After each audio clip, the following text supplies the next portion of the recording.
성경을 찾도록 하겠습니다. 성경 다니엘서 11장 마지막 부분입니다. 다니엘서 11장 34절에서 마지막 45절까지입니다. 다니엘서 11장 34절에서 마지막 45절까지 자, 우리 같이 봉독하도록 하겠습니다. 조금 빠른 속도로 봉독합니다. 그들이 쇠퇴할 때에 도움을 조금 얻을 것이나 많은 사람은 괴휼로 그들과 진압할 것이며 또 그들 중에 지혜로운 자 몇 사람이 쇠퇴하여 무리로 연단되며 정결케 되며 희게 되어 마지막 때까지 이르게 하리니 이는 작정된 기한이 있음이니라. 이 왕이 자기 뜻대로 행하며 스스로 높여 모든 신보다 크다 하며 비상한 말로 신들의 신을 대적하며 형통하기를 분노하심이 쉴 때까지 하리니 이는 그 작정된 일이 반드시 이룰 것임이니라. 그가 모든 것보다 스스로 크다 하고 그 열조의 신들과 여자의 사모하는 것을 돌아보지 아니하며 아무 신이든지 돌아보지 아니할 것이나 그 대신에 세력의 신을 공경할 것이요 또 그 열조가 알지 못하던 신에게 금, 은, 보석과 보물을 들여 공경할 것이며 그는 이방신을 힘입어 크게 견고한 산성들을 취할 것이요 무릇 그를 안다 하는 자에게는 영광을 더하여 여러 백성을 다스리게도 하며 그에게서 뇌물을 받고 땅을 나눠주기도 하리라. 마지막 때에 남방 왕이 그를 찌르리니 북방 왕이 병고와 마병과 함께 배로 회리바람처럼 그에게로 마주와서 그 여러 나라에 들어가며 물이 넘침같이 지나갈 것이요 그가 또 영화로운 땅에 들어갈 것이요 많은 나라를 패망케 할 것이나 오직 에돔과 모압과 암몬 자손의 종기한 자들은 그 손에서 벗어나리라. 그가 열국에 그 손을 펴리니 애굽 땅도 면치 못할 것이므로 그가 권세로 애굽의 금, 은과 모든 보물을 잡을 것이요 리비아 사람과 구스 사람이 그의 시종이 되리라. 그러나 동북에서부터 소문이 이르러 그로 번민케 하므로 그가 분노하여 나가서 많은 무리를 다 도륙하며 진멸코자 할 것이요 그가 장막 궁전을 바다와 영화롭고 거룩한 산 사이에 베풀 것이나 그의 끝이 이르리니 도와줄 자가 없으리라. 아멘.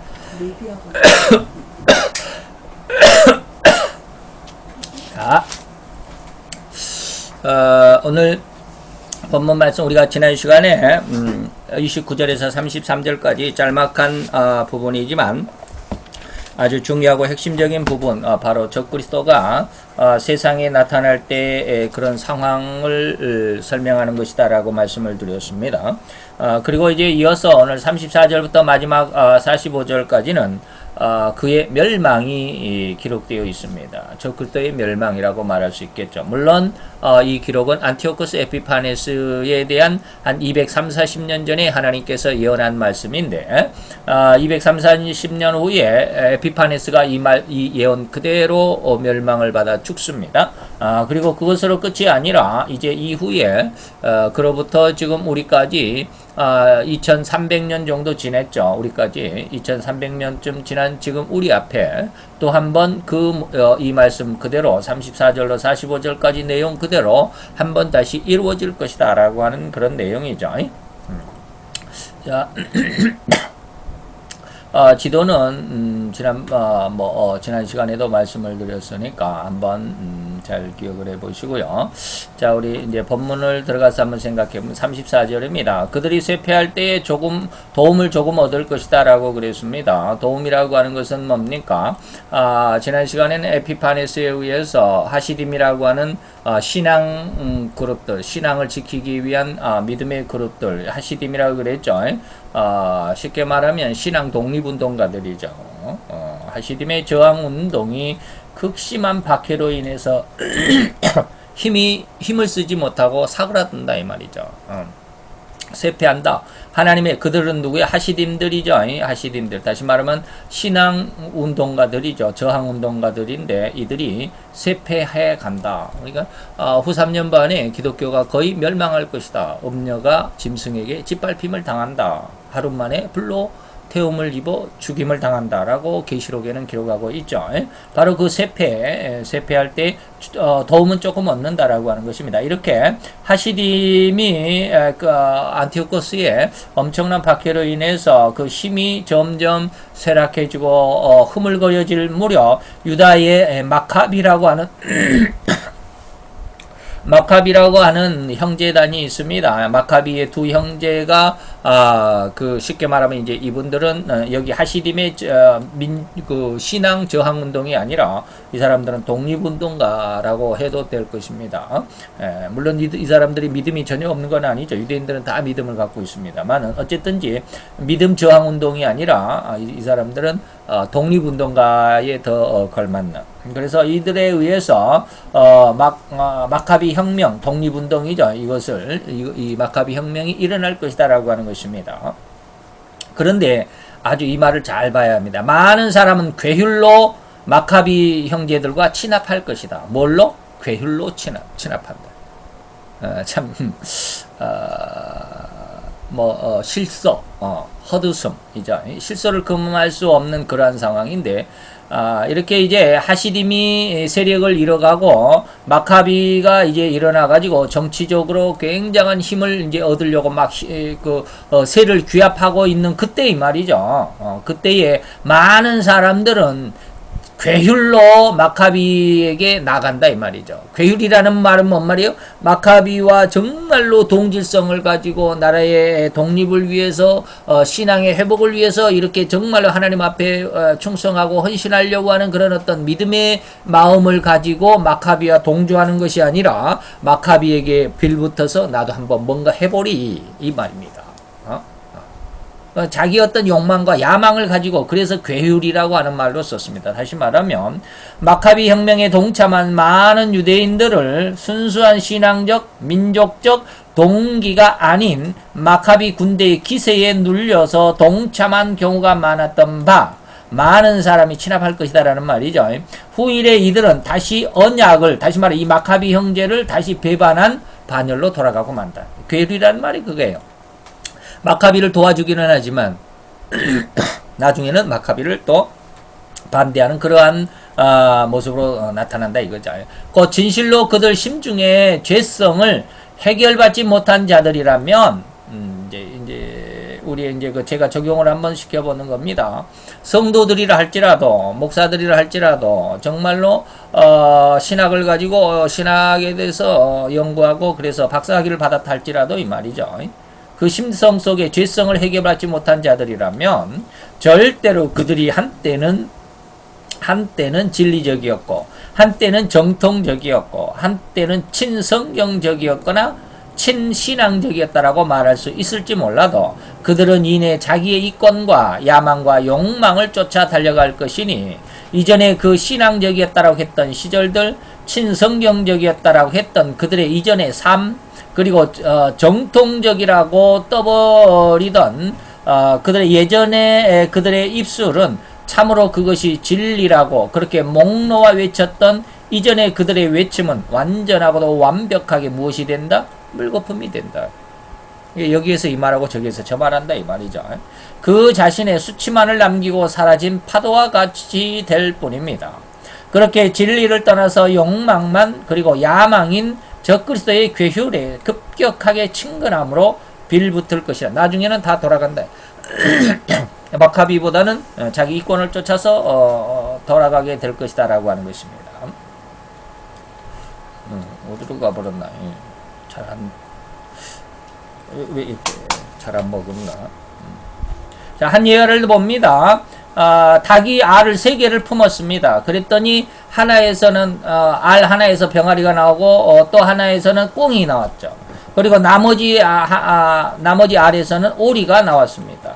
자, 닭은 다 자기 새끼인 줄을 알고 열심히 모이를 쪼아주며 돌봤습니다. 그리고 어느 때와 마찬가지로 이제는 담장 밖으로 이제 나가야겠다는 생각이 더 이제 넓은 세상을 구경시켜 주려고. 그래서 어미닭이 새끼들을 데리고 동네 이리저리 데리고 돌아다녔습니다. 그런데 그때 야단 났습니다. 왜냐면 오리 새끼는 냅다 무릉덩이를 찾아서 줄다름질을 쳤습니다. 꿩 새끼는 냅다 산으로 그냥 들어갑니다. 어미닭은 뿔뿔이 흩어지는 새끼들 앞에서 당황하여 꼬꼬꼬 하면서 새끼들을 불러 모으려고 합니다. 그러나 달아난 오리 새끼와 꿩 새끼는 돌아올 줄을 몰랐습니다. 그러죠? 자기 심성이 하나님 앞에 정말로 완전히 변화되고 철저하게 회개하는 그런 은혜를 얻지 못하면 나중에는 다 자기 욕심대로 갑니다. 하나님의 영광을 위해서 열심히 수고하고 있었지만 결국에는 자기 영광으로 돌아갑니다. 굉장히 위험한 말인데 아주 귀를 활짝 열고 들어야 합니다. 마음을 열고 이 말씀을 마음속에 심겨야 합니다. 이제 적그리스도의 시대에는 바로 그러한 결과가 드러날 것이라는 의미의 예언입니다. 1000년 동안 예수님께서 왕으로 세상을 통치하셨음인데 그 1000년 동안의 은혜도 순식간에 잊어버립니다. 사단이 무저갱에서 나와서 다시 세상을 유혹할 때 너무도 쉽게 그 사단의 유혹에 현혹되어 바다 모래같이 휩쓸려 가게 될 것이라는 말이 계시록 20장 8절에 기록이 되어 있습니다. 사단이 나와서 땅의 사방 백성 곧 곡과 마곡을 미혹하고 모아서 하나님의 군대와 싸움을 붙이리니 사단의 군대의 수가 바닷모래 같으리라고 증거하고 있는 의미를 잘 상고해 보시기 바랍니다. 즉 바로 이 구절 이전은 예수님의 재림으로 치러진 천년 왕국의 기간이었습니다. 20절 1절로 3절까지는 예수님의 그 재림의 그 천년 왕국을 의미합니다. 아마 그게 맞을 거예요. 4절로 7절까지인가? 4절로 7절까지가 아마 천국에 대한 이야기가 될 것 같습니다. 또 깜빡 잊었네. 좌우지간 그렇습니다. 즉 바로 이 9절 이전에, 다시 말하면 20장 8절 이전에는 예수님의 천년 왕국이죠. 그래서 천년 동안 그들은 예수님의 친히 그 정치를 하는 하나님의 예수님의 왕이 되시고 우리는 성도가 백성이 되는 예수님의 친정 속에서 너무도 은혜롭게 사랑을 받으면서 천년 동안 지내왔습니다. 그런데 그 천년이 끝나고 이제 마지막 대심판을 치료할 시간이 되어 주님은 무저갱에 천년 동안 던져 가둬놨던 사단을 잠시 꺼내 놓으니 사단은 그 간교한 심성을 회개하지 않고 도리어 또 다시 주님의 군대들과 전쟁을 하기 위해서 온 세계에 흩어져 있던 자기 백성들, 죄성을 가진 백성들을 모으는 방을 붙이게 됩니다. 제가 일부러 방을 붙였다고 했는데 진짜 방을 붙이는 건 아니고 한번 전쟁하기 위해, 이걸 곡과 마곡의 전쟁이라고 그러는데 이렇게 한번 불러 모읍니다. 그랬더니 온 세상에서 그 사단에게로 모인 무리들이 얼마나 많았는지 바다 모래알 같았다라고 증거함을 보시지 않습니까? 바로 그와 같이 아무리 은혜를 받을지라도 자기의 욕망과 자기의 야망을 버리지 못하는 자들은 결국 그 자기의 욕망과 야망대로 흩어져 갈 뿐이라는 의미고 예언인 것입니다. 곧 구약 창세기에 노아의 홍수 때 방주에 탔던 까마귀 잘 아시죠? 이 까마귀의 모습과 너무도 흡사함이 아니겠습니까? 홍수의 시대에 노아로부터 주어진 은혜, 다시 말하면 노아가 1년 동안이죠. 그 365일 동안, 며칠입니까? 360일 동안입니까? 딱 1년 동안 방주 안에서 살게 됐죠. 그래서 노아가 주는 먹이로 말미암아 잘 살았습니다. 그러나 막상 홍수가 끝났는지의 여부를 알기 위해 까마귀를 방주 밖으로 날려보내니 까마귀는 다시 돌아오지 않았습니다. 물론 몇 차례 왔다 갔다 했습니다. 그것은 제가 이제 중간은 빼고 결국에는 까마귀는 다시 돌아오지 않았습니다. 곧 자기의 이권, 다시 말하면 까마귀는 왜 안 돌아왔을까? 1년 동안 온 세상을 홍수 속에 있었으니까 그 홍수 속에서 온 코로 기식을 하는 모든 동물들은, 사람과 동물들은 다 죽었습니다. 그러니 그 사람과 동물들의 시체들이 아마 땅에 널브러져 있었을 것입니다. 물론 흙 속에 파묻혀 가지고 화석이 된 그런 것들도 없지 않아 있겠지만 그 1년 동안 아마 썩지 않고 그래도 어떻게 있었던 그런 뼈다귀들, 산채의 뼈다귀들 남아있는 그 살점들을 먹기 위해서 까마귀는 아마 노아에게 다시 돌아오지 않았다. 자기권과 야망 속에서 그 먹을 것, 썩을 것을 먹기 위해서, 영원한 것도 아닌 썩을 것을 먹기 위해서 자기 은혜를 저버리는, 이것이 까마귀의 모습입니다. 그래서 곧 자기의 이권과 야망과 욕망을 채워보기 위해서 자기를 키워주고 돌봐준 은혜는 깡그리 잊어버릴 수가 있었던 것이 바로 이 의미입니다. 말세에도 이러한 일들이 주를 이루게 될 것입니다. 이게 이제 저그리스도 시대의 극을 이룬다.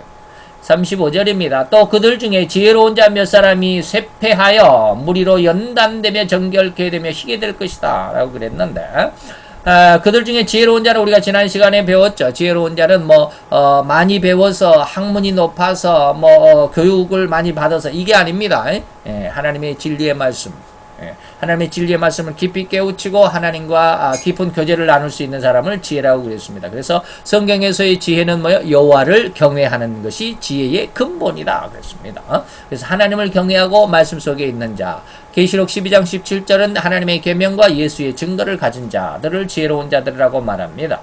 이 지혜로운 자는 에피파네스의 군대와의 전투에서 전사한 마카비의 군사들을 비롯해서 여호와의 신앙을 수호하다가 순교한 유대인들을 가리키는 바, 본절은 이러한 자들의 순교가 곧 남은, 자 보십시오.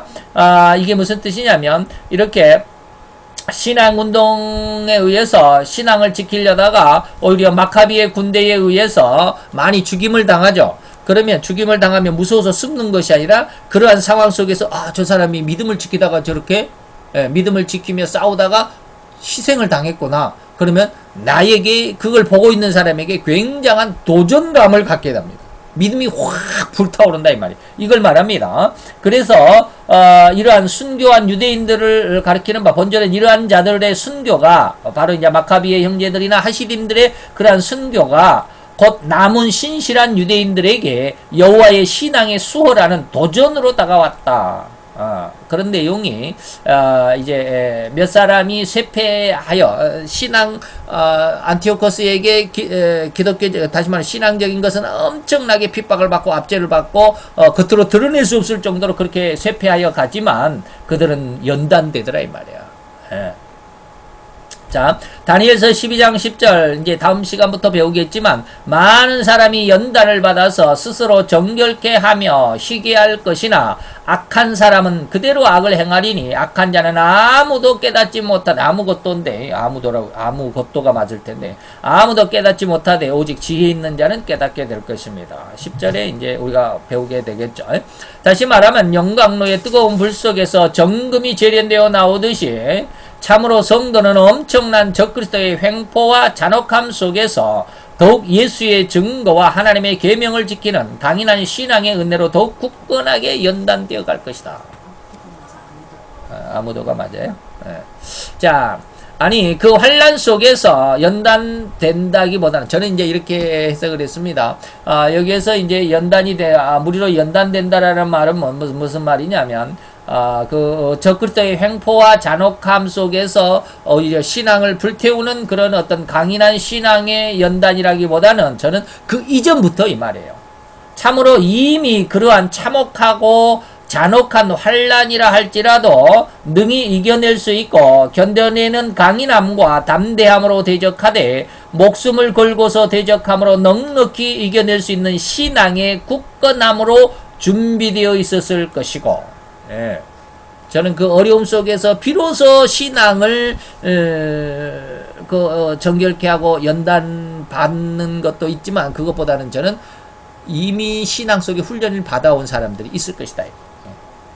그렇게 훈련되어서 있었을 것이라고 해석해도 될 것입니다. 저들은 이미 이러한 환란의 때가 되기 이전부터 하나님 앞에 철저하게 회개하기를 구했을 것이고 주님의 영광으로 무장되기를 간절하게 구했을 것이기에 그렇게 훈련을 받았다라는 의미죠. 다니엘서 3장의 다니엘의 세 친구들이 풀무불의 위협일지라도 결코 흔들리지 않고 당당하게 그 신상에 절하지 않은 것임을 고백하게 되었던 것처럼, 다시 말하면 다니엘의 세 친구는 풀무불 앞에서 비로소 신앙을 불태운 것이 아니라 아니라 그 이전부터 이미 그는 신앙의 훈련 속에 계속 신앙의 훈련을 잘 받고 있었기 때문에 이러한 어려움이 왔을 때 그것을 이겨내서 자기의 신앙을 극도로 끌어올릴 수 있었다. 이런 뜻이죠. 또한 다니엘서 6장에서도 역시 다니엘도 사자굴의 형벌이 왕의 어인으로 말미암아 엄명되었을지라도 변개함이 없을지라도 결코 하나님을 향해 기도하는 일을 멈추지 않았다.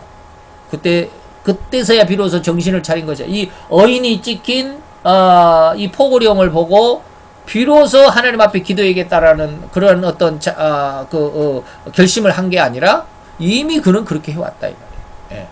이미 그는 어렸을 때부터 그렇게 하나님 앞에 늘 기도해 왔어. 그 기도했던 힘이 사자굴의 형벌이라도 그 사자굴의 형벌을 두려워하지 않을 수 있고 담대하게 그 사자굴을 대적하여 돌파할 수 있는 힘과 믿음이 되었더라는 거예요. 예? 자, 마지막 때까지 이르게 하리니 이는 작정된 기한 늘 말씀드립니다. 사단 적그리스도는 앞으로 세상을 장악하게 될 것이지만 그 기한은 3.5년, 3년 반이다. 기한이 작정돼 있다. 말이죠. 기한이 작정돼 있습니다. 마카비 형제단에 의해서 에피파네스의 군대가 쫓겨가고 비로소 성전을 회복하고 더럽혀진 것을 정결케 한 사건을 의미하죠. 이를 기념해서 다시 말해 성전을 이제 고쳐 깨끗이 했다. 수전절, 보수했다 할 때 숫자입니다. 그래서 성전을 보수한, 다시 리모델링한 이 말이죠. 리모델링. 그래서 수전절이라고 하고 예수님도 요한복음 10장 22절에 이 수전절을 지켰다라고 기록하고도 있습니다. 유다서 1장 7절에 보면 소돔과 고모라와 아드마와 스보임이라고 하는 네 도시가 하나님의 불로 심판을 받은 것이 말세의 불심판의 거울이 되었다라고 함과 같이 안티오코스 에피파네스와 마카비어스의 두 역사가 최후 7년 대환란의 때에 적그리스도와 그리고 그 다음에 예수 그리스도의 재림으로 인해 온 세계를 정화시키고 수전하고 이 말이죠. 하나님을 모시는 천년 왕국을 세우는 그러한 일의 예표가 될 수 있다라고 하는 것입니다. 잘 기억을 해주시기 바랍니다. 이게 잘 연관이 돼야 돼요. 다니엘서만 배우고 끝나버리면 아무 효과가 없어요. 다니엘 속에서 하나님의 영광을 바라볼 수 있고 다니엘 속에서 마지막 하나님이 이 요한계시록의 마지막 7년 대환란에 대한 그 환란을 볼 수 있는, 연관시킬 수 있는 그런 은혜가 있어야 되죠. 이 성경을 배우는 진짜 맛입니다. 이 작정된 기한이라고 하는 것은 절대로 여호와 하나님의 절대 주권을 증거하는 말이지 않습니까? 이 기한을 정해놨다. 누가? 하나님이. 이게 뭐야? 하나님의 절대 주권입니다. 하나님이 그렇게 하셨다. 사단이 저 혼자 그냥 막 나타나서 세상을 막 전행하다가 세상을 지멋대로 주물럭거리다가 3년 반 만에 픽 쓰러지는 것이 아니에요. 저 혼자 하는 게 아니에요. 하나님이 그렇게 하셨습니다. 허용이라는 말 많이 말씀드렸습니다. 온 인간 세상과 세상 나라를 다스리는 하나님이심을 의미하는 말이다. 그 사단이 세상을 장악하는 흉포한 세상일지라도 결코 그의 사역 뒤에는 하나님의 역사가 절대적으로 관여하고 있습니다. 사단이 더 3년 반 동안 완전히 세상을 장악하고 싶지만 하나님이 3년 반 동안 안에서 110일을 딱 잘라가지고 그만해. 그렇게 하신 것도 하나님이시다. 계시록 17장 17절에 보면 하나님이 누가? 주체가 누구야? 하나님이 그렇게 하셨다. 하나님이 자기의 뜻대로는 누구의 뜻? 짐승인데 적그리스도입니다. 적그리스도 자기 마음대로 할 마음을 자기 뜻대로 할 마음을 그 적그리스도에게 주어서 하나님의 한 뜻을 이루게 하시겠다. 하나님의 한 뜻. 그것은 뭡니까? 하나님의 백성이 신앙을 잘못하고 있는 음녀가 됐기 때문에 이 음녀가 된 하나님의 백성을 정숙한 처녀로 다시 깨끗하게 되돌리기 위해서 이 말이에요. 이것이 하나님의 뜻입니다. 그래서 짐승, 다시 말하면 적그리스도를 세워서 하나님의 백성이 음녀가 되었을 때 그를 징계하고 채찍하고 그를 돌이켜서 희게하고 정결케 하고 연단시켜서 다시 백성으로 만드는 이런 뜻입니다. 그래서 저희 나라는 하나님의 나라를 그 짐승의 적그리스도에게 내어주게 됐다. 이게 뭐요? 아까 하나님의 백성 용기 있는 자, 지혜 있는 자들은 뭐요? 전부 다 쇠폐해 간다. 그러나 거기에서 정결함을 받고 연단을 받아서 깨끗하게 된다라고 그랬습니다. 짐승에게 주게 하시되 어떠한 때까지 하나님의 말씀이 응하기까지, 하나님의 약속의 말씀, 성경이 응하게 하기까지. 성경은 그것을 3년 반이라고 말합니다. 3년 반 동안만 사단이 세상을 역사하게 하기 위해서. 이것이 뭐요? 모두가 다 하나님은 절대적으로 세상을 주관하시는, 관여하시는 이 말입니다. 즉 하나님께서 짐승의 활동을 허용하셨다라는 것입니다. 이를 신학용어로 허용작정이라고 부르는데 하나님의 섭리 안에서 허용된 기간만큼 그리고 허용된 범위만큼 활동한다라는 규제 안에서의 활동인 셈입니다. 곧 하나님께서 이 사단을 활용하여 하나님의 백성들을 훈련시키고 또 구원과 멸망을 구분짓는 명확한 기준 잣대로 사용하시기 위해서 사단을 3년 반 동안 사용하셨다. 그의 활동을 허용했다라고 하는 것입니다. 즉 절대적으로 하나님의 계획이고 하나님의 섭리하에서 사단이라도 활동하게 하시고 이 세상에 역사한다라는 것을 결코 잊어서는 안 됩니다. 36절 이 왕이 다시 말하면 이제 안티오코스인데 적그리스도가 이 말이죠. 자기 뜻대로 행하며 아까 뭐라고 그랬습니까? 자기 뜻대로 할 마음을 저희에게 주었다라고 계시록에도 말하는 것과 똑같죠. 예. 자기 뜻대로 행하며 스스로 높여서 모든 신보다 크다 하고 다니엘이 아니죠. 바울은 데살로니가 후서에 보면 뭐라고 그랬습니까? 자기를 성전에서 자기를 보여 하나님이라 할 것이다. 불법의 아들이라고 그랬죠. 자, 에피파네스의 극에 달한 신성 모독적인 말을 가리킵니다. 계시록 13장 5절로 6절에 보면 또 짐승, 이 짐승은 적그리스도입니다. 옛날에는 에피파네스가 그렇게 이렇게 똑같은 일을 했다 이 말입니다. 스스로 높여 모든 신보다 크다 하는 것이 계시록 13장 5, 6절에 보면 적그리스도가 뭐라고 그러냐면 또 짐승이 큰 말을 한다. 하나님을 대적한다. 그리고 엄청난 능력의 말을 한다. 그리고 참남된 말이라는 것은 하나님을 거역하고 반대하고 공격하고 도전하는 말이고 큰 말은 세상 사람들의 마음을 확 휘어잡는 유혹의 말이라고 하는 것이죠. 예? 참말과 참남된 말을 하는 입을 받고 또 42달은 뭐요? 42달은 달로 하면 42달, 날수로 하면 1260일, 때로 하면 세때 반이고 년으로 하면 3년 반이 42달입니다. 다 똑같은 말이죠. 42달 일할 권세를 받으니라. 짐승이 입을 벌려 하나님을 향하여 회방하다. 이건 뭐요? 참남된 말이죠. 그의 이름과 하나님의 장막 곧 하늘에 거하는 자들, 다시 말하면 성도들을 회방하더라 라고 하는 것이죠. 또 자신을 하나님과 동등한 위치로 인식한 안티오코스 4세 에피파네스는 신적인 교만을 드러내는 것이죠. 실로 당시에 그 에피파네스 당시에 그는 스스로 현인신이다. 신이 인간의 모습을 가지고 세상에 태어났다. 자기를 신이라고 그렇게 자처했던 그런 상황이었다라고 했습니다. 그가 만든 주화, 동전이죠. 동전에는 자신의 초상을 새겨놓고 그것에 신들의 신이라는 이름의 의미로 데오스라고 하는 글자를 새겨 놓기까지 했다. 자기가 데오스다. 하나님의 신 중에 신 하나님이다라고 하는 그런 뜻이죠. 한편 이러한 사실로 미루어 볼 때 에피파네스는 상징적으로 하나님을 대적할 종말의 적그리스도의 제1모형으로 해석하기에 충분하다고 할 수 있습니다. 아까 말씀드렸던 데살로니가 후서 2장 4절에 사도 바울은 뭐라고 그랬느냐면 저 적그리스도는 불법의 아들은 이 말이죠. 하나님을 대적하는 자라. 범사에 일컫는 하나님이나 우리가 일컫는 하나님이나 또 숭배함을 받는 자, 다시 말해 여호와 하나님 위에 뛰어나서 스스로 존재한다. 스스로 존재하여 하나님의 성전에 앉아서 자기를 뭐라고 그럽니까? 자기를 보여서 뭐라? 하나님이다. 내가 하나님이다 라고 할 자가 나. 에피파네스가 그랬잖아요. 지금으로부터 한 300년 전에 그랬잖아요. 근데 앞으로 우리 앞에도 이러한 일이 있을 것이다 라고 하는 것입니다. 이것을 불법의 아들이라고 그랬는데 이 불법의 아들인 적그리스도가 하나님의 성전에 앉아, 다시 말하면 이 하나님의 성전은 어디가 된다고요? 이스라엘 예루살렘에 세계 통일 정부를 세우고 거기에 왕자를 펼쳐놓고 내가 하나님이다 라고 할 때가 온다. 적그리스도가 그렇게 한다. 하나님의 성전에 앉아서 자기를 하나님이라 할 때가 올 것이라는 것과 같습니다. 바울의 이 말은 마지막 말세에 적그리스도를 두고 예언하는 것이죠. 그 다음에 그가 형통하기를 하나님의 분노하심이 쉴 때까지 하린다. 하나님의 분노하심은 누구에게 분노해요? 하나님의 자녀들. 다시 말하면 하나님의 자녀들이 정숙한 처녀의 모습으로 딱 정결하게 갖추고 있어야 되는데 이게 음녀가 됐다는 말이에요. 그러니까 하나님이 징계하신다. 그러니까 하나님이 화가 나셨다. 그래서 이 음녀가 된 이들을 다시 정결한 처녀로 되돌리기 위해서 이 말이에요. 그래서 화가 났다 이 말을 하나님이 분노가 쉴 때까지. 이게 되돌려 올 때까지 말이죠. 음녀에서 정숙한 처녀로 되돌려 올 때까지. 이는 작정된 일이 반드시 이룰 것입니다. 하나님이 아까 우리가 그랬죠. 작정된 하나님이 그렇게 하시다. 한 뜻을 이루기 위해서 사단에게 자기 마음대로 할 시간, 자기 마음대로 할 그 마음을 줬다. 그랬습니다.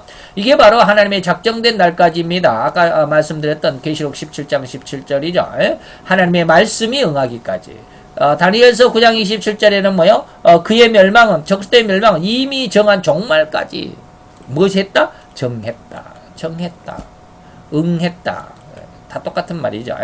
그 다음에 37절입니다. 그가 모든 것보다 스스로, 이제 아피파네스죠. 적글이 떠져. 스스로가 자존하여 크다 하고 그 12의 신들과 여자의 사모하는 것들을 돌아보지 아니한다. 에피파네스의 수리아에서 추앙하는 신이 뭐요? 제우스 신이라고 그랬죠. 이 신이 로마에도 그대로 이어지게 됩니다. 그래서 로마 신화에 제우스 신이 나옵니다. 지금 에피파네스는 로마 왕이 아니죠. 헬라가 10년 만에 망하고 망하기는 망했는데 이게 알렉산더가 망했지 헬라가 망한 건 아니죠. 헬라가 네 나라로 나뉘죠. 그 중에 수리아 쪽을 담당했던 에피파네스. 그렇기 때문에 헬라입니다. 아직은 헬라라고 봐도 괜찮죠. 헬라의 왕 4분의 1 왕이죠. 그 다음에 여자의 사모하는 것이 뭐냐면 공식적인 숭배의 대상. 우리가 예전에 이 다니엘서를 처음 배울 때 우리가 제1바벨론을 뭐라 그랬어요? 신할 땅에 그 창세기 9장부터 11장까지 그 바벨탑 사건이 있을 때 그 니므롯의 아내가 이제 이 여자의 숭배하는 이런 그 담무스라고 하는, 여기 담무스가 나오는데 그 아들을 담무스라고 그 지하의 신으로 또 오곡의 풍년의 신으로 이렇게 숭배하게 만들었던 바로 그 담무스의 신이 유대까지 계속 창세기에서 있었던 그 담무스의 그 신이 유대까지 지금 흘러 들어와 있습니다. 그죠? 이런 것들은 돌아보지 않는다. 그리고 아무 신이든지 돌아보지 않는다. 모든 신을 다 배격한다. 내가 최고다. 내가 신이다. 내가 제우스의 아들이다. 이 말이죠. 에피파네스의 신적 교만, 그가 자신을 신들의 신으로 여겼다라는 점에서 다른 여타의 신들은 이제 숭배의 대상이 아니다. 그랬기 때문에 이제 모든 우상을 다 정리하겠다라고 그랬는데 이게 나중에 로마에서 황제 숭배 사상으로 번지게 되죠. 자, 이 38절에 그 대신에 세력의 신들을 공경한다. 아주 무서운 말입니다. 앞으로는 오늘날도 역시 마찬가지. 오늘날은 세력의 신들밖에 없습니다. 우리나라에 지금 최모 여인이 한 나라를 그냥 우리나라를 완전히 들썩들썩하게 했던 이것이 뭐요? 세력이에요. 무슨 세력? 돈의 세력. 이거를 뭐라 그래? 금력, 재력이라고 말하잖아요. 그 다음에 그가 이 재력을 가지고 휘두를 수 있었던 뒷배경이 뭐요? 권세의 힘. 그걸 뭐라고 해? 권력이라고 그랬잖아요. 왕의 권력을 힘입어서 재력의 축제, 재물의 축제를 하고 그 재력을 가지고 세상 많은 사람들 그렇게 혼쭐을 빼놓잖아요. 바로 그렇습니다. 그 다음에 우수석 있죠? 이 우수석이라고 하는 그 사람은, 이 사람은 뭐요? 어떠한 어떠한 세력의 신을 숭배했을까요? 그는, 지연, 학연, 뭐 이런 거. 다시 말하면, 검사로서의 검찰의 어떤 힘, 그런 어떤, 그 인연, 그러한 인연을 가지고 힘을 모았던 사람이 바로, 우아묵의 수석이죠. 자, 로마의 신인 세력의 신, 다시 말하면 주피터인데, 이건 전쟁의 신인 마르스를 신봉했던 것인가, 이후 세상 종말까지는 온갖 세력이라고 인정이 되는 모든 힘을 의미하는 세상이 될 것이라고 합니다. 그래서 세상에는 진짜 하나님을 믿는 것이 아니라 하나님을 믿는다고 하면서도 돈의 힘을 믿어요. 그래서 목사들이 돈에 그렇게 돈에 뭐라 그럴까, 돈에 뒷소문이 아주 추악하게 된 그러한 소문들이 많죠. 바로 자, 이렇게 해서 이것은 말세에 갈수록 하나님을 믿지 않고 큰 힘을 믿고 숭상하게 될 것입니다. 학벌 세력인 학력, 정치 권세의 힘인 권력, 돈의 힘인 재력, 웅장함을 자랑하는 위력, 그 외의 모든 힘을 상징하고 사람들의 이권을 거머쥐고 나눠줄 수 있는 단체나 힘. 그래서 최모 여인이 뭐 미르 재단이나 뭐 K 스포츠 같은 그런 재단을 만들고 그 아래서 이거는 공식적인 것이기 때문에 제대로 거기서 돈을 빼내올 수가 없으니까 그 아래 WK 이런 것들 자기 어떤 재단을 만들어 가지고 거기에서 이제 미르나 K 스포츠에서 나오는 그 이권들을 자기 그 회사인 WK가 다 날름날름 받아먹겠다라는 그러한 어떤 계획을 가지고 세웠죠. 그런 어떤 단체나 힘을 가지고 있죠. 그러니 그 안에 사람들이 얼마나 거기에 모여들었느냐 말이죠. 그래서 그걸 숭상한다. 그 안으로 들어가고자 안다라는 시대가 될 것이라는 말입니다. 우리는 과연 어느 세력을 따라갈 것인가 정말로 주의해야만 합니다. 38절입니다. 그는 이방신을 힘입어 크게 견고한 산성들을 취할 것이다. 그러니 이방신, 다시 말하면 우상들도 때로는 힘을 가질 수 있어요. 하나님이 그렇게 허용하실 때가 있습니다. 뭐 우상들은 아무것도 신도 아니고 아무것도 아니니까 절대로 힘을 결코 펴지 못할 것이다. 그렇지는 않아요. 뭐 이슬람교는 IS 이슬람교를 믿는 IS는 진짜 하나님의 종교가 아니기 때문에 그들은 힘이 없어서 망할 것이다. 이것은 우리 생각이지. 하나님은 그들도 사용하십니다. 그들이 지금 엄청나게 세상을 아주 들쑤시고 있잖아요. 다시 말하면 에피파네스가 전쟁을 통해서 다시 말하면 이 전쟁의 신, 전쟁 주피터를 숭상하는 그러한 어떠한 사상으로 인해서 말이죠. 이방 신을 힘입어서 많은 거민들을 그의 세력 아래에 두었다. 정복하고 침략했다라고 하는 것이죠. 무릇 그를 안다 하는 자에게는 영광을 더해준다. 다시 말해 에피파네스에게 살살 붙고 아부하고 아첨하는 자들은 영광을 나눠준다 이 말이죠. 그리고 여러 백성을 다스리기도 한다. 그러니까 한 지역을 맡겨주곤 쉽게 말하면 분봉왕을 시켜주기도 하고 그에게서 뇌물을 받고 땅을 나눠주기도 하리라. 이게 에피파네스가 하느니 앞으로 적그리스도는 더욱 그럴 것입니다. 우리나라도 아마 앞으로 적그리스도가 세상 통일 대통령이 딱 옹립이 되면 우리나라에서도 그 누군가가 그에게 완전히 충성하는 사람이 탁 나타나게 될 겁니다. 그 사람이 우리나라의 대통령이 될 가능성이 많아요. 대종교 그 당군 그 신상을 섬기는 자들 있죠. 그런 사람이 될지도 몰라요. 왜 그럴까요? 우리나라의 토속 종교가 당군 종교이기 때문에 하늘교라고 하는 당군 종교이기 때문에. 지금 뭐 요즘처럼 뭐 정치인들이 있어가지고 여당에서는 김무성 대표가 어떻고 야당에서는 뭐 안철수 뭐 문재인 이런 사람도 소용없어요. 앞으로는 정치 판세 정치적인 사람들이 우리 왕이 되는 것이 아닙니다. 적그리스도에게 얼마나 아첨을 잘하는 사람들인지 이 사람들이 정치력도 있지만 종교의 힘을 가지고는 있지만 정치성이 아주 강한 사람들. 우리는 이것을 정치 목사라고 그러는데 우리 기독교 안에서는 정치 목사라고 그러는데 목사님들 중에서도 그렇게 정치를 하는 사람도 있어. 꼭 무슨 장이 돼보려고 하는 사람들.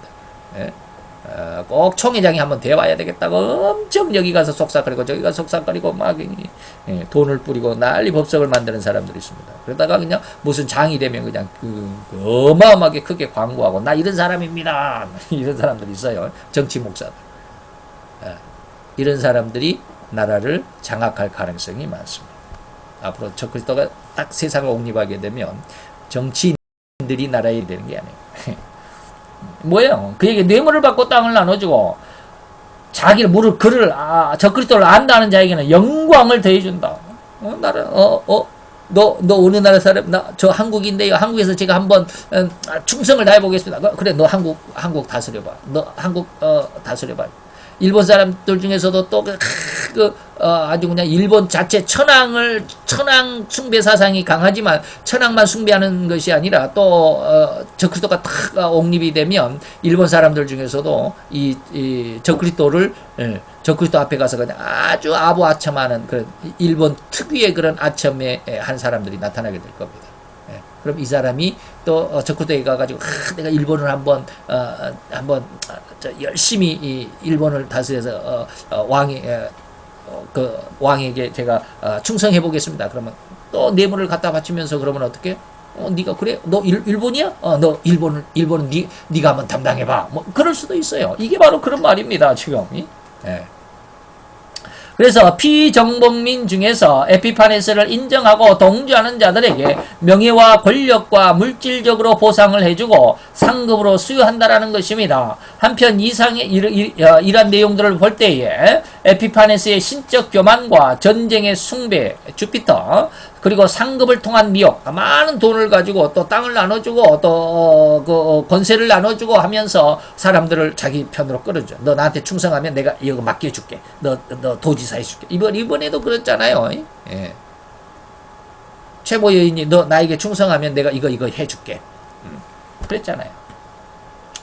미혹 등은 정말의 성도들을 미혹하고 핍박할 적그리스도의 특성을 극명하게 예시해 줬을 것입니다. 그렇게 됩니다. 앞으로 이미 에피파네스가 이런 일을 했는데 앞으로 더욱 이러한 일들이 더 확대되고 더 아주 엄청난 힘을 가지고 이 일이 그대로 이루어진다.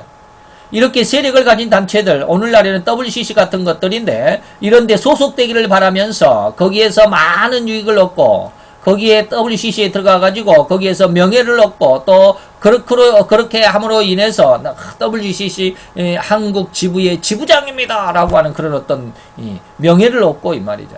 그리고 성공했다라고 인정도 받을 수 있고 많은 사람들이 부러움을 사고 그 지위와 명예를 얻을 수 있을 것이라는 말입니다.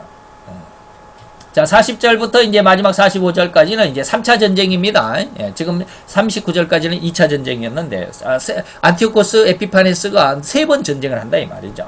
자, 마지막 때에, 자, 이것이 이제 마지막 때에는 뭐냐면, 이 40절로 45절까지는 바로 적그리스도가, 다시 말해 에피파네스의 멸망이 이 속에 들어있습니다. 3차 전쟁 때 이제 죽음을 죽음을 맞게 되는데, 자, 마지막 때에, 에피파네스의 임박한 최후를 가리키는 것으로 상징적으로는 적그리스도의 최후를 의미합니다. 남방왕이 그를 찌른다. 애굽에 의해서 저질러진 전쟁으로 보이며 아마도 이는 적극적인 원정의 형태라기보다는 수세적인 입장, 다시 말하면 침공을 받은 애굽이 에피파네스의 침공을 받고 반격을 하는 입장. 애굽이 먼저 침략에 들어가는 것이 아니라 침략을 받았다가 반격하는 그런 입장이다 이 말이에요. 수세적인 입장에서 에피파네스에 대한 반아수르 정책으로 이해할 수 있기를 바라고요. 북방왕이 다시 말해 에피파네스가 병과 마병과 많은 배로 회오리 바람처럼 그 남방왕에게로 마주와서 다시 말해 전쟁으로 이제 쳐들어온 거죠. 3차 원정을 온 거죠. 그래서 그 여러 나라에 들어가면 물에 넘침같이 세상을 막 정복하고 또 정복하면서 막 애굽으로 점차 파고 들어온다 이 말이죠. 이어 에피파네스의 본격적인 애굽 원정 기사로도 암시가 되는데 한편 이는 종말의 거대한 세력을 형성하여 세계를 지배하게 될 적그리스도와 그의 추종자다. 적그리스도는 누구라고요? 러시아라고 그랬습니다. 그의 추종자들은 누구라고요? 열불이라고. 오늘날의 유럽연합 공동체에 있는 나라들이 거의 대부분이 그 속에 들어있습니다. EU라고는 말할 수 없지만 그 속에 들어있는 나라들이 거의 거기에 포함되어 있습니다. 그리고 EU와 구라파와 러시아의 사이에서는 동구라파라고 하는 지역들이 있습니다. 이 동구라파가 어딘 줄 아십니까? 어디 보자. 자, 여기가 이제 구라파죠. 여기가 러시아죠. 모스크바가 있으니까 여기까지가 러시아입니다. 여기가 이제 적그리스도 나라 러시아죠. 그리고 구라파 그러면 독일을 이렇게 쭉 나누어 가지고 독일의 서쪽이 구라파입니다. 다시 말하면 민주진영이었습니다. 그리고 독일을 해서 우측으로 모스크바 안까지 폴란드, 벨로루시, 라투아니아, 리트비아, 체코, 슬로바키아, 오스트리아는 이쪽 이제 그 서구 쪽으로 들어가고요. 그다음에 헝가리, 크로아티아, 루마니아, 세르비아, 불가리아, 우크라이나, 몰도바 이런 나라들이 동구라파입니다. 이쪽에는 서구라파입니다. 서구라파는 유실론의 옛날에는 유실론들이었습니다. 다시 말하면 민주진영이었습니다. 그러나 이 동구라파 이쪽은 전부 무실론 국가들입니다. 공산 국가들입니다. 그래서 구라파 그러면 EU 그러면 이 서구라파 쪽을 의미합니다. 그런데 원래 로마는 이 동구라파도 다 포함되어 있었습니다. 요렇게 여기가 동구라파입니다. 여기가 동그라파가 아니라 여기가 로마가 이렇게 지금 제가 이렇게 동그라미를 그리고 있는 이 범위만큼 로마가 관장 뭐라 그럴까 이 집정이 뭐라고 그래야 되나 이게 다스리고 있었습니다. 통치하고 있었습니다. 그러니까 거의 거의 이쪽 동그라파 이쪽 그만 뭐 우크라이나나 벨로루시 라투아니아 이런 쪽은 로마의 지역이 아닐 수도 있었습니다. 제가 얼른 기억을 잘 못하겠네. 이쪽 영국까지 아마 이렇게 아프리카의 북부 지역 모로코, 알제리, 리비아, 이집트 이런 북부 지역으로부터 영국 이쪽으로 해가지고 폴란드 이쪽으로 이 정도 아마 로마가 다스리고 있었을 정복하고 있었을 것입니다. 이 동그라파는 어디까지 있는지 정확히 잘 모르겠네요. 좌우장 그렇게 되어 있습니다. 이제 회리파 좀 나간다. 자, 그랬습니다. 자, 그래서 추종자들은 바로 그래 제가 말씀드렸던 서구라파 옛날에 로마의 판도 아래에 있었던 나라들이 지금은 동그라파 서구라파로 나누어져 있는데 그 모든 자들 중에서 그 모든 자들이 전부 다 누구를 추종한다? 러시아를 추종한다. 지금 그래서 어디서 봤지? 어떤 뉴스, 저 중동 뉴스를 보니까 지금 러시아에서 시리아에 지금 전쟁이 엄청 심각하죠. 네분 정부군과 반정부군이 둘이 막 싸우는데 미국과 영국 이 서방 쪽은 반정부군파를 지원하고 있습니다. 그러니까 정부 대통령이 물러가라 이 말입니다. 미국이나 영국이나 프랑스 이런 쪽은 시리아의 대통령은 물러가라 이 말인데 러시아가 어디를 돕느냐면 러시아는 정부군을 돕습니다. 대통령을 돕습니다. 그래가지고 대통령을 도우면서 반정부군을 엄청나게 공격을 합니다. 지금. 근데 미국과 영국과 프랑스는 반정부군 측에 있으면서 이 정부군은 별로 지금 공격을 안 해요. 지금 뜸하고 있습니다. 그런데 중동 뉴스에 보니까 여기 보시면 여기 큰 지도가 아니니까 제대로 안 나오겠네요. 지금 아주 위험한 상태거든요. 안 나오네요. 여기가 모스크바 러시아죠. 시리아가 시리아가 여기가 있죠. 러시아에서 시리아로 가려면 어떻게 가냐면 갈 수가 없어요. 여기 길이 없어요. 여기 흑해요를 지나면 여기 터키를 지나가야 합니다. 여기 터키 땅이 아니라 터키국을 지나가야 하는데 여기 길을 안 내줘요. 여기 길을 안 내줍니다. 그렇기 때문에 모스크바 지금 푸틴이 군함을 7대를 보냅니다. 시리아에 7대를 보내는 어디로 보내냐면 이렇게 삥 돌려서 이 말이에요. 이렇게 삥 돌려서 이쪽으로 이렇게 돌아서 아주 엄청나게 한 일주일 걸린다 그래요. 여기 지중해로 이렇게 돌아서 시리아에 도착하게 하고. 이쪽으로 오면 굉장히 빠르겠죠. 근데 여기 터키가 있기 때문에 빨리 올 수가 없어요. 터키 때문에. 그래서 이 먼 바닷길을 돌아서 지중해에서 시리아까지 오게. 지금 항공모함 7척을 지금 보냈습니다. 지금 오고 있습니다. 여기 시리아로. 지금 러시아는 지금 이러고 있는데 미국이나 영국, 프랑스는 아무런 지금 거의 뭐 소식이 없는 것 같아요. 어쨌든지 그렇습니다. 어디까지 했나요? 자, 병과 마병.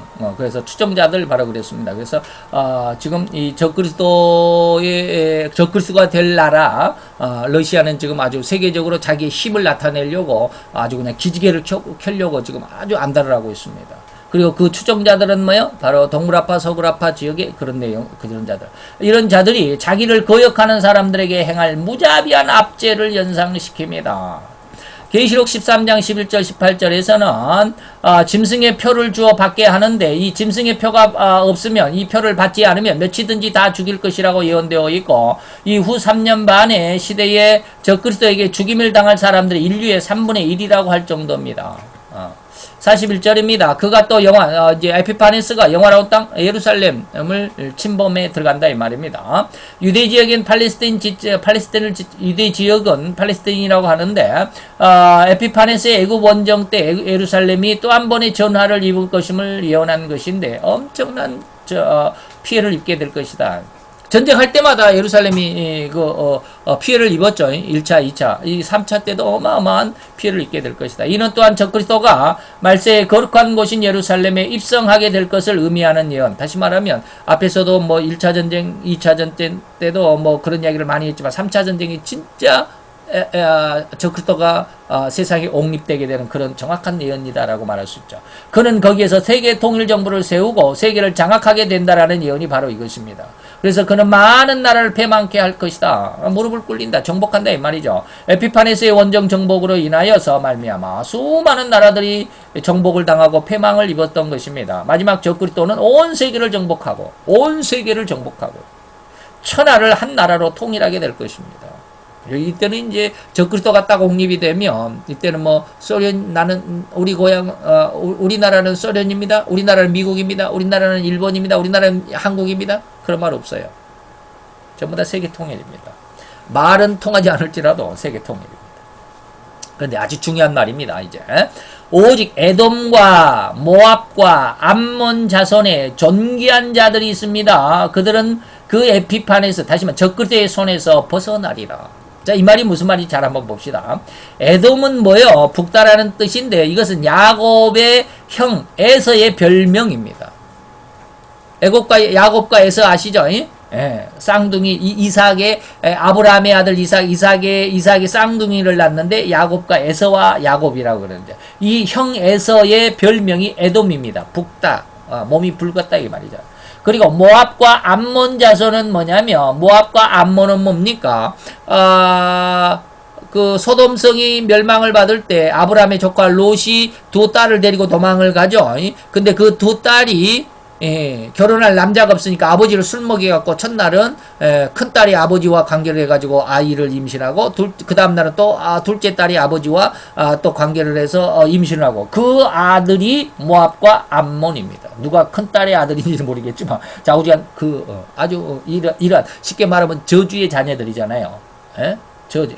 에돔이나 모압이나 암몬 자손들은 저주의 자손들이에요. 하나님이 결코 기뻐받을 수 없는 그런 자손들이에요. 다시 말하면 멸망받아서 멸망받아야만 할 그러한 족속들인데도 불구하고 이 말이에요. 잘 들어야 돼. 그럼에도 불구하고 멸망을 받을 수밖에 없어. 니네들은 구원이란 있을 수가 없어라고 그렇게 천대받을 만한 그러한 사람들 중에서라도 구원받는 사람들이 있다라는 거예요. 아주 중요한 말입니다. 이러한 자손은 러시아인들로 적그리스도의 나라의 족속들이지만 러시아 속에 이래 에돔 족속들이 또 모압이나 암몬 족속들이 러시아 속에도 있습니다. 그런 족속들이지만 저들 중에서도 죄를 회개하고 믿음을 회복하게 되는 자들이 있다라는 거예요. 곧 존귀한 자들은 구원함을 얻게 될 것이라는 것입니다. 이는 곧 우리가 적그리스도가 아닌 음녀라고 지칭한 천주교나 그 다음에 기독교나 그리고 기독교의 상징인 미국이나 또 가장 귀한 성민으로 자처하고 있는 이스라엘 중에서도 정말로 회개하여 예수 그리스도의 품에 돌아오는 자들이 많이 있을 것임을 의미합니다. 유대인들이라고 다 구원받는 거 아닙니다. 기독교인이라고 다 구원받는 게 아니에요. 기독교인들 중에서 수없이 많은 사람이 구원에서 탈락될 것입니다. 내가 그 주의 이름으로 예수님이 당신의 이름으로 내가 많은 기적과 능력을 행하고요. 많은 병든 자를 고치고요. 귀신도 쫓아내고 나 잘했죠? 아니야. 나는 너를 모르니까 내게서 떠나가라. 이 불법을 행한 자들 엄청나게 많을 것입니다. 그러나 정말로 회개한 자는 천주교가 우리가 음녀 중에 음녀라고 말하지만 천주교가 이제 교황이 예수의 동정녀 탄생도 부인하고 예수님의 재림도 부인하고 뭐 이런 것들을 다 부인하는 그런 아주 엄청난 그런 교리를 깨뜨리는 교리를 반대하는 이러한 그런 상황 속에 몰릴지라도 천주교 그러면 교인들이 다 지옥에 가느냐? 그렇지 않아요. 그 중에서도 정말로 회개하고 진정으로 복음을 받아들인 자들이 있다라는 거예요. 천주교의 교리 안에서도 천주교의 신앙 안에서도 이런 사람들이 있다라는 거예요. 예? 그래서 북한이 기독교를 말살하는 제1나라 전 세계 중에서 우주 안에 지구상에서 제1번 첫 번째 나라이지만 그러나 그런 나라 중에서도 예수를 믿는 사람들이 있더라라는 거예요.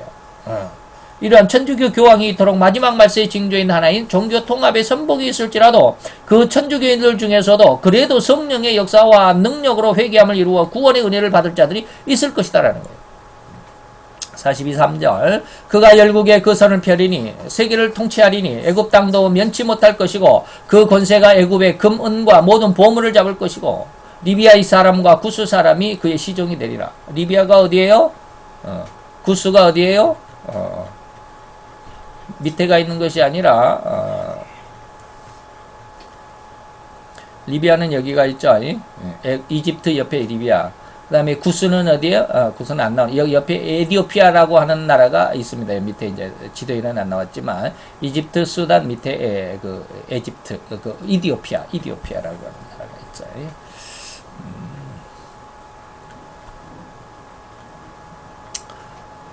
자, 이들은 끝까지 하나님을 거역하고 반대하는 나라. 다시 말하면 리비아와 구스, 이디오피아 사람들은 누구의? 적그리스도의 시종이 되리라. 이디오피아 구스는 옛날에 솔로몬 왕 때 하나님을 믿는 정말로 훌륭한 그 에디오피아 여왕이 솔로몬에게 왔던 그런 훌륭한 기독교 국이었음에도 불구하고 나중에는 이렇게 믿음을 저버리고 적그리스도의 시종이 된다라고 하죠. 그래서 리비아인들과 구스 에디오피아 사람들은 적그리스도의 앞잡이가 될 것입니다. 즉 이들은 오늘날 이슬람권의 국가들이기도 합니다. 물론 그의 성품적으로 리비아나 에디오피아는, 물론 에디오피아는 구약의 솔로몬 왕 시절에 여왕이 솔로몬을 만나고 믿음을 갖게 되어 유실론국이었을 때도 있었지만, 어쨌든지 그러나 그런 믿음의 시절은 이미 옛날이고 말이죠. 그들은 하나님을 대적하는 성품이다. 이슬람들은 정말 하나님을 대적하는 성품일 수밖에 없죠.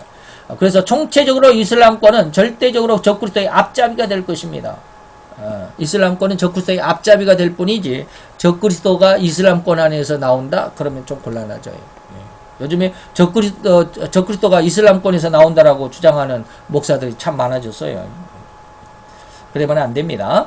자, 그들이 적그리스도가 아님을 절대로 주의하시기 바랍니다. 오늘날 2010년에 오늘날 일부의 신학자들이나 성경 해석가들이 이슬람을 적그리스도로 해석하려고 하는 이런 해프닝에 주의하시기 바랍니다. 자, 그러나 44절 동북에서부터 소문이 이르러, 다시 말하면 동쪽과 북쪽, 다시 말하면 이제 남쪽 이집트를 공격해 왔는데 자기의 본토 저 동쪽 북쪽, 그러니까 동쪽 북쪽은 어디냐면 그 인도 변방입니다. 셀주쿠스가 옛날에 담당했던 그쪽에서 반란이 일어났어. 그러니까 여기 지금 전쟁을 애굽을 정복을 해야 되는데 저 위에서 지금 반란이 일어나니까 아주 골치 아팠어. 그러니까 이제 마음이 복잡해졌다. 이런 동북에서 소문이 일어났다. 반란이 일어났기 때문에 이로 번민하게 될 것이고 그가 분노하여 나가서 많은 무리를 다 도륙하고 진멸코자 할 것이다. 그 반란을 진압하기 위해서 이 말이죠. 그렇게 가다가 마지막을 맞습니다. 안티오코스 에피파네스가 애굽 원정을 성공한 뒤에 그는 번국 수리아 동북쪽에 있는 파르티아라고 또 엘메니아라고 하는 지역의 반란을 소식을 접하게 되죠. 이들을 진압하기 위해서 귀환하겠다라고 하는 내용이 바로 44절입니다. 적그리스도의 시대인 후 3년 반에 저가 온 세계를 완전히 장악하여 세계를 통일할 것이며 그 통일하면서부터 성도들을 착취하고 참사라는 정책을 펼 것인데 그로 인해 온 인류의 3분의 1이 죽임을 당하는 참혹한 세상이 될 것을 의미하는 바로 그런 그런 의미가 44절입니다. 마지막 45절입니다. 그런데 그가 장막 궁전을 그의 쉽게 말하면 세계 통일 정부를 그러는데 여기서는 지금 예루살렘의 거룩한 곳에 가증한 물건을 말하는 건 아니고요. 에피파네스의 쉽게 말하면 이동 사령부를 말하겠죠. 장막 궁전을 바다와 영화롭고 거룩한 산 사이에 베푼다. 이동 궁전을 바다는 지중해와 거룩한 산은 예루살렘 사이에 세운다 이 말입니다. 장막 궁전은 곧 텐트식인데 이동식이다 이 말이죠. 왕의 이동식 궁전을 의미하는 바. 본문은 에피파네스가 반란군을 진압하러 가는 도중에 바다와 영화롭고 거룩한 산, 다시 말하면 지중해와 예루살렘 성 사이에서 죽게 될 것임을 예언하는 것입니다. 이 말씀이 곧 거룩하고 영화로운 예루살렘 성전이 있는 곳에 가증한 물건이 설 것이라고 하신 예언이 이루어지는 것으로 보는 것이고요. 그래서 거기에 궁전이 있었지만 그의 끝이 이르렀다. 죽었다 이 말이죠. 그의 끝이 이르렀으니 도와줄 자가 없으리라. 주님의 재림으로 때에 결코 그를 도와줄 자가 없음을 의미하는 것입니다. 그에게는 오로지 영원히 멸망만이 남아있을 뿐입니다. 이것이 바로 이제 오늘 45절까지 내용 안에서 적그리스도의 무엇이다? 멸망을 예언하고 있는 것입니다. 그래서 오늘 11장 내용 안에서는 이 남북 전쟁을 통해서 애굽과 수리아의 전쟁을 통해서 적그리스도가 세상에 어떠한 모습으로 옹립이 될 것이고 그는 어떠한 일을 행할 것이고 그는 또한 어떻게 멸망의 길을 가서 어떠한 최후를 맞이할 것인가가 이 다니엘서 11장 속에 다 기록이 되어 있다라고 그랬습니다. 그래서 11장을 해석하는데 많이 어렵고 또 11장 공부하는 게 많이 지루하고 따분하고 도대체 무슨 말인지 잘 모르겠고 그러죠. 굉장히 어려운 부분들입니다. 그런데 잘 이해가 안 되면 이 설교 내용들이 동영상으로 전부 이제 유튜브에 올라가 있으니까 몇 번씩 다 외울 수 있을 때까지 한번 들어보시고 또 듣고 해서 외워 놓으시면 여러분들이 앞으로 신앙을 지켜나가는데 굉장히 큰 도움이 되리라고 자신할 수 있습니다. 기도합시다. 할렐루야. 주님 여호와여, 주께 감사와 찬양과 영광을 돌려드리나이다. 주의 영광 앞에서 아름답고 귀한 저들, 오늘도 사랑 안에서 아버지의 이한 시간 이후 시간까지 주의 영광 가운데 있었고 하나님을 사모하는 열정, 그 열심을 가지고 힘든 시간, 아버지의 힘든 육체, 아버지의 지치고 힘들지만 하나님의 영광의 말씀 앞에 있었나이다. 저들의 지혜와 지식의 문을 열으셔서 아버지의 저들 속에 하나님의 이 귀한 진리의 말씀을, 생명의 말씀을 잘 기억되게 하시는 은혜로 부어주셔서 저들이 기억하게 하시고 깨닫게 하셔서 하나님의 영광을 이뤄내기까지 아름답고 귀한 신앙으로 성장하는 하나님의 아들로 딸로 귀한 성숙을 이루게 하여 주시옵소서. 예수 그리스도의 이름으로 감사와 기도드려 싸움나이다.